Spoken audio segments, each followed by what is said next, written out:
Assalamualaikum warahmatullahi wabarakatuh. Jumpa lagi teman-teman di channel Masak Makan Jalan. Alhamdulillah hari ini kita sudah sampai di kota Madinah. Setelah kemarin perjalanan selama 9 jam dengan pesawat langsung dari Jakarta sampai dengan Madinah. Hari ini saya akan ajak teman-teman bagaimana kita menikmati keindahan Masjid Nabawi, beribadah di Raudhah hingga city tour seputar kota Madinah. Simak terus ya teman-teman.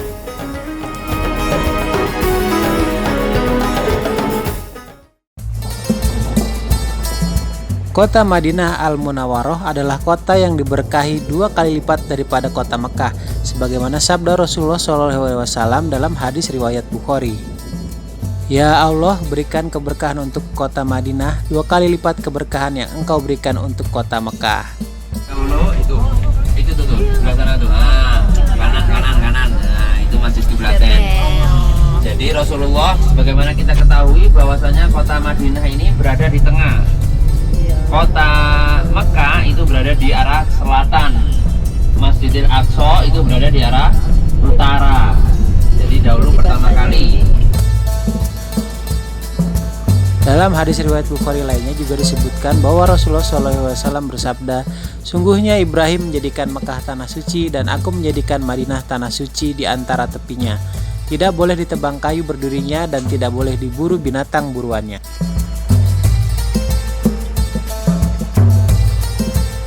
Ada albirra wat taqwa wa minal amali ma tardoh.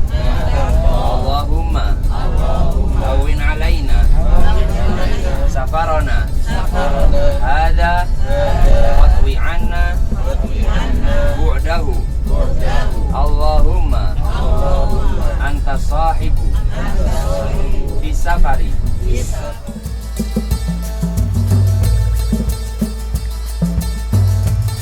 Alhamdulillah hari ini saya menginap di kota Madinah dan menginap di Hotel ODST. Lokasinya tidak terlalu jauh dari Masjid Nabawi. Bisa diakses melalui pintu 326, hanya sekitar beberapa meter saja.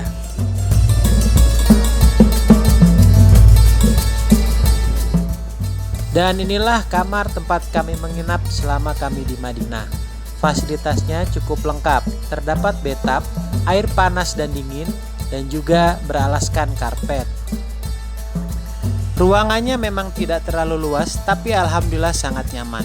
Dilengkapi juga dengan pendingin udara dan televisi. Untuk makan malam, makan pagi dan juga makan siang tersedia di lantai 2 hotel ini. Destinasi pertama hari ini adalah Masjid Nabawi. Dahulunya masjid ini merupakan rumah milik anak yatim. Di pekarangan rumah ini, unta yang dikendarai Rasulullah saat pertama kali masuki kota Madinah berhenti. Lalu kemudian rumah tersebut dibeli dan dibangun Masjid Nabawi. Keutamaan beribadah di Masjid Nabawi adalah pahalanya 1000 kali lipat lebih baik daripada sholat di tempat lain. Di sisi kiri Masjid Nabawi juga merupakan lokasi makam Nabi Muhammad SAW, Abu Bakar radhiyallahu anhu dan Umar bin Khattab radhiyallahu anhu. Di masjid ini juga terdapat salah satu tempat yang paling diburu oleh umat muslim selama di Madinah, yaitu Raudhah. Rasulullah bersabda, antara kamarku dan mimbarku terletak salah satu bagian dan taman surga. Maka orang-orang pun berlomba untuk dapat sholat, berdoa dan berzikir atau mengaji di tempat Raudhah ini. Destinasi berikutnya setelah Masjid Nabawi, Raudhah dan makam Rasul adalah makam Baqi. Di makam ini Siti Aisyah radhiyallahu anha dan Utsman bin Affan radhiyallahu anhu dimakamkan dan juga bersama sahabat Rasul lainnya. Sungguh beruntung bagi jamaah-jamaah umroh yang dapat meninggal di Madinah, karena Rasulullah SAW pernah bersabda, barang siapa yang mampu meninggal dunia di Madinah, hendaklah dia meninggal di sana, karena sesungguhnya tidak seorang pun wafat di sana, kecuali aku akan menjadi penolongnya di hari kiamat. Hadis riwayat Tirmizi dan Ibnu Majah. Bagi teman-teman yang belum pernah ke tempat ini, saya doakan agar dimudahkan Allah Subhanahu wa Ta'ala untuk mengunjungi kota Madinah dan kota Mekah untuk beribadah umroh dan haji. Amin ya robbal alamin. Jejak imani Merdeka bersama.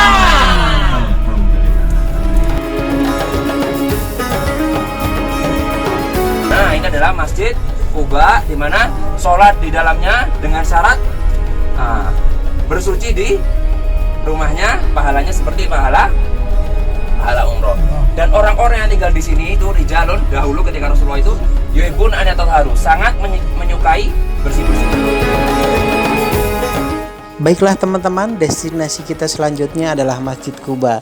Masjid Kuba dibangun pada tahun 621 Masehi, dan masjid ini merupakan masjid yang pertama dibangun Rasulullah Shallallahu Alaihi Wasallam atas dasar takwa.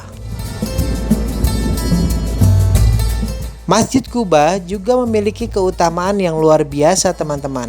Bagi siapa saja yang telah bersuci di rumahnya, lalu ia melaksanakan sholat di Masjid Kuba, maka pahalanya seperti pahala umroh. Masya Allah, luar biasa bukan? 7 km dan di belakang Uhud ini ada namanya Gunung Ir. Ya.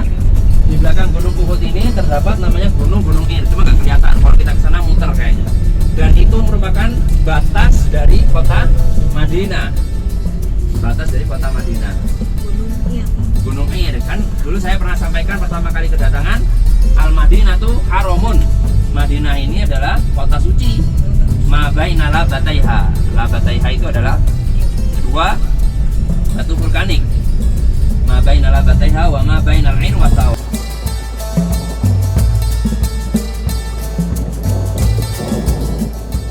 Baik teman-teman, selanjutnya kita akan mengunjungi Jabal Uhud atau Gunung Uhud. Dinamakan Uhud karena posisinya yang menyendiri terpisah dari gunung-gunung yang lainnya.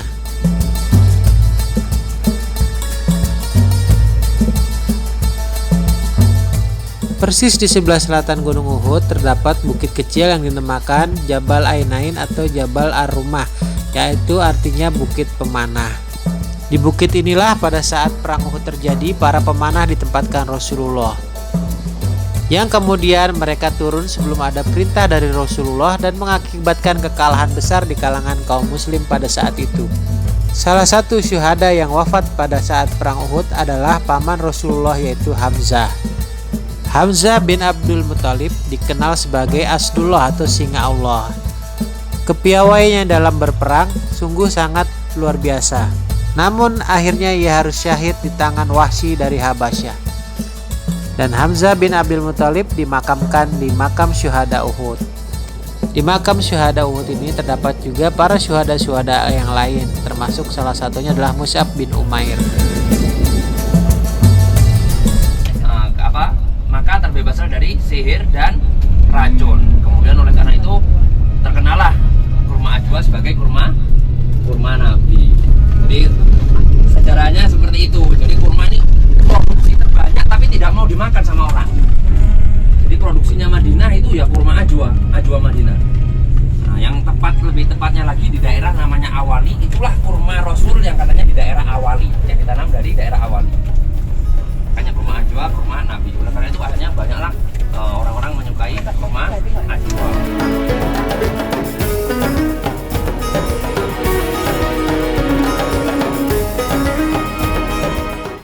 Setelah selesai dari Jabal Uhud, kami pun langsung mengunjungi ke pasar kurma atau biasa disebut kebun kurma. Namun sebenarnya ini pasar ya teman-teman.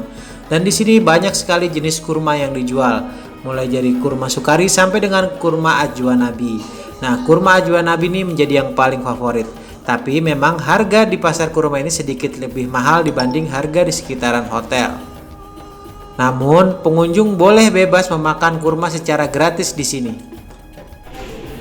Yang belum beli kurma ajuannya silakan, mumpung lagi diskon, belum. Nah,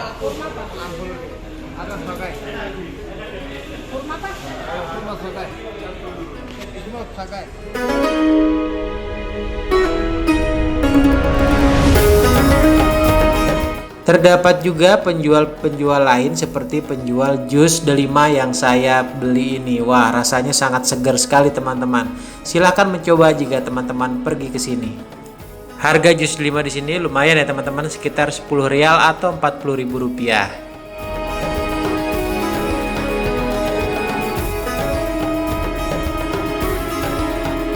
Setelah selesai dari kebun kurma, tak lupa kami juga menyempatkan diri mencari oleh-oleh untuk keluarga di tanah air di sekitaran hotel.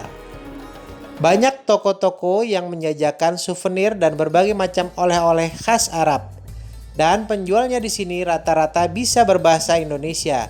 Harganya pun tergolong murah-murah dan terjangkau, teman-teman. Alhamdulillah udah sampai Madinah. اللي يقول نترمى معاك. Assalamualaikum. Apa kabar Indonesia? Saya banyak suka Indo. Ini bos di toko saya. Ini nama Prapawa. Prabowo. Ya. Insyaallah. Your name card you have? Ada WhatsApp. Baik teman-teman, sampai di sini dulu video kita kali ini. Itulah tadi City Tour Madinah, dan simak terus perjalanan kami selanjutnya di kota Mekah. Untuk teman-teman yang sudah menonton, saya doakan semoga dimudahkan Allah Subhanahu wa taala untuk menunaikan ibadah umroh dan haji di kota suci Madinah dan Mekah. Amin. Assalamualaikum warahmatullahi wabarakatuh. Salam masak makan jalan.